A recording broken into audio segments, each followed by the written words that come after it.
I watched a very interesting video on YouTube. It was Pierce Morgan interviewing Nerdrotic and Critical Drinker, two content creators, and there were a couple of other people on the panel, and they were discussing like what happened to Disney and why in the current era that we're in now, Disney projects have failed. I have my own theories about what I think is going on, and I think that there's multiple perspectives to look at it and multiple reasons as to why Disney's not doing what it used to be. But the reason as to why I say that is because at one time, and this is patently obvious, Disney was on fire. When I was a kid, before Disney owned Star Wars and Marvel and did all this stuff, every year we had a Disney movie. I lived through the Disney Renaissance. And they were producing classic after classic after classic. Then along came Toy Story, and that began the era of Pixar. And that sort of picked up the pace, and they started to deliver great films. Then something happened to the company. Now, I'm not entirely sure if it was a situation where internally the company chose to go in a more politicized direction. Also, something that Josh from Den of Nerds brought up in his stream the other day, it was about the fact that he thinks that people in California don't live in reality. People in Hollywood, not the whole state of California, people in Hollywood, they don't really live in reality. And I think there is something to that as well. We have to really sit down and take off the anger goggles for the woke stuff and really analyze this thoroughly. Is the woke stuff, is Disney's woke direction affecting their bottom line? I believe to a degree with some people it is. However, I don't think that fundamentally that is the major problem with Disney. I think there's two things going on right now that are hurting Disney more than any of the woke stuff. Unfortunately, here on YouTube, there are channels that have made a lot of money, and I'm not hating on them. Some of them are my friends. I'm cool with most of them, actually. We get along. But they've made a lot of money monetizing the hate, the anti-woke. But when you really dig deep, right, there's been woke stuff that has made a ton of money. I don't think that's the answer. I think there's something we have to look at deeper. I said a while ago, and I was right, but I didn't know how right I was. I said a while ago that Disney is creatively bankrupt. Whoever they're hiring over there, as far as leadership goes, are not doing a very good job. Kevin Feige did a phenomenal job with the first three phases of Marvel. Phase 4, some things happened that were out of his control, and then Phase 5 continued that. And as a result of that, the MCU now is pretty much in turmoil compared to Phase 3 when every movie they put out was must-see. I think with Lucasfilm, I don't think Kathy Kennedy has ever been a great leader. I've said this before. She has no idea what she's doing. She doesn't know what Star Wars, she doesn't understand Star Wars. She doesn't understand what George created, even though she claimed to have preserved George's vision. That's false, patently false. And now, as I mentioned in another video, South Park is even mocking her. Dave Filoni is not perfect, but that's a guy who should be in charge a lot more than Pablo Hidalgo. Pablo Hidalgo from the Lucasfilm Story Group is another guy who, I don't know if, look, it really comes off, y'all, like I'm being genuine when I say this, and a lot of these other guys have said this too, like Nerdrotic and Critical Drinker. It really comes off like they hate the fans. Like it really feels like people at Lucasfilm have such disdain for the fandom that literally keeps them in business. And there's a reason why so many projects have flopped. I think, like I said, Disney's creatively bankrupt. And if you don't believe me, look at their focus now. Their focus now is on these live action remakes of classic Disney films. And I've said a gazillion times, I fucking hate all of them. I've only seen like 2 of them, but I hate the fact that they exist. Beauty and the Beast, The Little Mermaid, Aladdin, all these movies are classic films. They represent the era of Disney that my generation grew up with. They represent like bonding. Like when I think about those movies, guys, and many of you feel the same way, Toy Story 2. I think about bonding with my parents who are no longer with us. My mom and I watched Little Mermaid. I'll be honest with you. I'm going to be very candid in something I'm about to say. I watched Little Mermaid on VHS in like 1990, sometime in 1990, and when I was a kid. I had not seen that movie for decades. I did not see it until 2019 when I got the 4K and I moved into my new house with a giant TV in the living room. And the beginning of the movie, the music got me emotional. I actually got a little teary-eyed because it brought back a flood of memories of me and my mother. I'm being very genuine when I tell you that. Very genuine. So Disney now, what they've been doing is they've been taking these animated movies and they've just been adding some scenes to it and doing live action, which is basically, in a way, regurgitating the same movie, just remade. And it's so damn lazy. It is so motherfucking lazy. It's just like, what happened to this company? They're creatively bankrupt. That's number one. And number two, and a lot of folks blame Bob Chapek for this. I think the reason as to why Marvel wound up having its issues and Star Wars, I don't think it's solely this woke thing. I think it's because of I think they released too many things, man. I think they flooded the market. I think putting out a new Star Wars movie every year was a bad idea. I think with MCU, we've talked about this before. There was a lot of shows they put out on Disney Plus. That was Bob Chapek's thing. And a lot of them didn't resonate. The reality is that we as adults, we have a lot of things that we do. We have to work. Some of us run businesses like me. And some of us, including many of you, have kids and have families. And we also have other hobbies like sports. Some people like watching videos about politics and things like that. Some people like to play video games and read. We cannot dedicate our entire life to watching everything on Disney Plus. But they somehow thought, well, we're just going to give them bullshit and they'll eat it. That's the way I see it. I think they thought if you slapped the Star Wars name or the Marvel name on something, people would just gobble it up. Maybe at first. But once they realize it's garbage, once they realize they're eating feces, they will spit it out. The reality is, when Disney bought Star Wars and announced they were going to do a sequel trilogy, a lot of people were happy. All of my friends were happy. I was happy because of how well they handled the MCU. At that point, if you go back to 2012, that was right when Avengers was coming out. And at that point, up until that point, everything was okay. But then Phase 2 began, which had some hiccups. But we were still excited because, for the most part, Phase 2 had some pretty good movies. There were, again, a couple of hiccups. But by the time Phase 3 began, it was a little bit after Force Awakens, if I remember correctly. And Force Awakens, the build-up to it and the movie itself, most Star Wars fans were happy. We thought we had finally, sort of forgotten because a lot of people seem to forget how much the prequels were hated. Let's not kid ourselves. I know now the prequels compared to the sequel trilogy and the Disney movies are beloved. For a long time they weren't.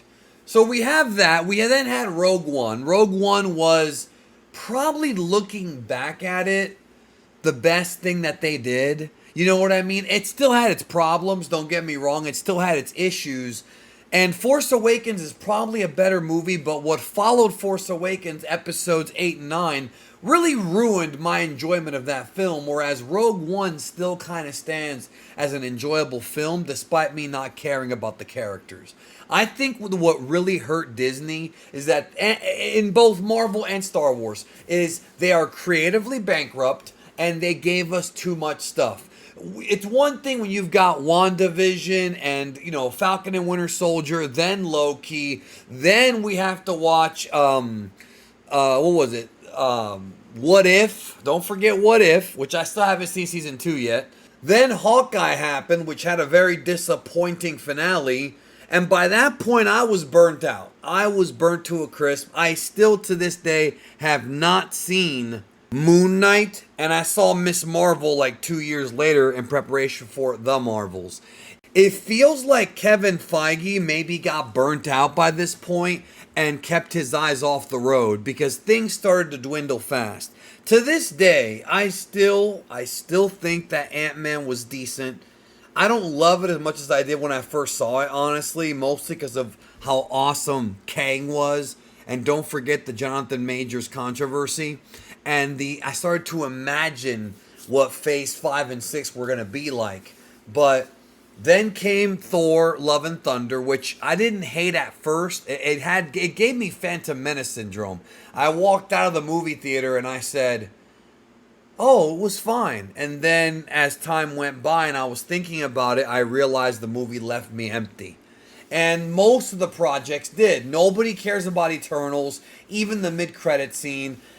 You know, at this point, even though Shang-Chi was good, again, I don't think people are that invested. They have too many story threads going on. It's too much of a mess. They are doing too much. And when it comes to Star Wars, even though they have scaled back a bit, at this point, I think that the Star Wars brand may be irreparably damaged. I think the MCU can recover, but I think Star Wars is fucked. Mostly because of leadership.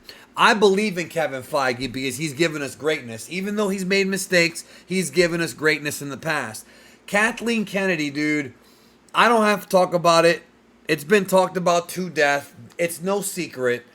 This woman cannot lead this brand. She just can't. She has no idea what she's doing. And time again, it just ends up being a big disappointment. So we have all these things going on at once. And Disney's still doing creative movies once in a while, but I think they need to get refocused. I really do believe that the people out there in Hollywood just don't live in the same world that the rest of us do and don't understand that what brought Disney together was family films. That's what brought us all to Disney. Family films, not necessarily kiddie movies. Hear me out. Movies for the whole family, for children when we saw as children, and for, of course, the adventurous adults like the MCU and things like that. The great films of the past are stories we can relate to. And even though people at Disney might feel righteous by leaning towards, you know, a specific, how can I put this so I don't get in trouble as much as I'm trying to figure out a way to phrase this. Leaning towards a specific political direction and a specific group of people and placating them, but it's all bullshit. We saw that the gay kisses in both Rise of Skywalker and in the Eternals were edited off of the international release. They're only doing that to please the LGBT fandom in America and the people in the Western world. And it's so shallow because they don't really care. Because if they did, they wouldn't be editing it out. This is all corporate. This is all just corporate greed, folks. And I don't think, I have friends that are gay that have ranted to me about it. The word they use is queerbaiting. They say that's what Disney's doing. At first, it may not have seemed that way. Okay, Valkyrie's a lesbian, whatever. But more and more, I've had people tell me, like, yeah, it really does feel that way. So instead of just trying to please one group, you've already lied to them. Just make movies with stories. Gay characters, straight characters, it doesn't matter. They're good stories. Tell good stories. But the problem is, you could have all of YouTube screaming this at Disney, and because they have such ego, all they're going to say is, well, it's a bunch of men. It's a bunch of men who are sexist. It has nothing to do with that. But it almost feels like that's their coping mechanism. They put something out that gets crapped on, and they cope by saying, well, it's just a bunch of haters. That's something I've tried my best not to do. And that's why if I get negative comments, I'll show it to somebody who I trust. And I'll say, is this actually bad? Or are these people just haters and envious people? Because I have a lot of envious haters. And they'll usually give me a straight answer. And there have been times where I produced content that wasn't the best. That I will admit. I mean, I'm not perfect. I've been doing this for 9 years. And I've produced 3,000 videos on Geekdom 101 and about 1,500 almost 1,500 here on World of Geekdom. That's a lot of content, man, not including podcasts and whatnot. So you're bound to fuck up. But I'll admit, I will tell you, okay, well, maybe that video wasn't so great, or I'm really sorry about the sound quality. The one I'm really embarrassed about was that Black Widow spoiler review that I did at the hotel room in the summer of 2021, because I had no idea the audio came out so bad. It was just horrible, horrible, horrible audio. Like, terrible. Oh my God. I'm so embarrassed to have even uploaded that, man. I really am, dude. And this channel, man, it exists because I don't have to worry about editing. It's the rawest version of me you're going to get. So we could sit here and scream till the cows come home. Disney's movies are now flopping. And they're flopping because they're putting out too much garbage and they need to slow down. Now it's no longer a bunch of guys on the internet. Now it's no longer a bunch of YouTubers that hate minorities or whatever excuse they want to make. Now people are doing what they should have done a long time ago, and that is answer Disney with their wallets. And obviously, the fact that the economy is not so great and that everything's so expensive now is going to affect movie theaters, guys. You guys understand that if you have a family of 4 and you take them to go see a movie in IMAX and you don't have one of those Stubbs passes, you realize that's going to run you about $50 to $60. Especially, I'm talking about if you bring like a wife and 2 kids, right? And they want popcorn and candy, you know it's expensive in the movie theater. It's not the regular price marked up. And you know, you've got the expensive movie ticket, dude, that's going to cost you $60-$70. Have you seen the prices for Disney World? People just don't want to spend money on Disney products anymore because the magic of Disney is gone. I don't think it's too late for them to turn the ship around. But what's it going to take? What is it going to take for Disney?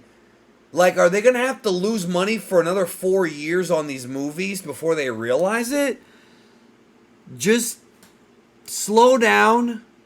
Take a loss for a few months, and get refocused. We're all people. Listen, if I were hired by Disney and they said, Danny, what do you think we should do? I would tell them this and I would give them my content strategy. But I'd also give them a break. I'd be like, okay, look, I know you guys are stressed out and shit. We got to rest a little bit and think a little bit. And that's where we're at right now. So, yeah, man, that's what's really hurting Disney more than the woke stuff. The woke stuff to me is a small group of guys. What's hurting them is overexposure and being creatively bankrupt. That's why the casuals are no longer going. Yes, I do think that inflation may have affected it. However, people still go to movies for big events. People went to No Way Home, didn't they? Did people not go to No Way Home? Did that movie not almost hit $2 billion? People want to see event movies, not crap. So just build up to an event instead of giving people crap. Whatever. I'm just one man. They won't listen to me. Anyways, man, there's my rant. Have a great one.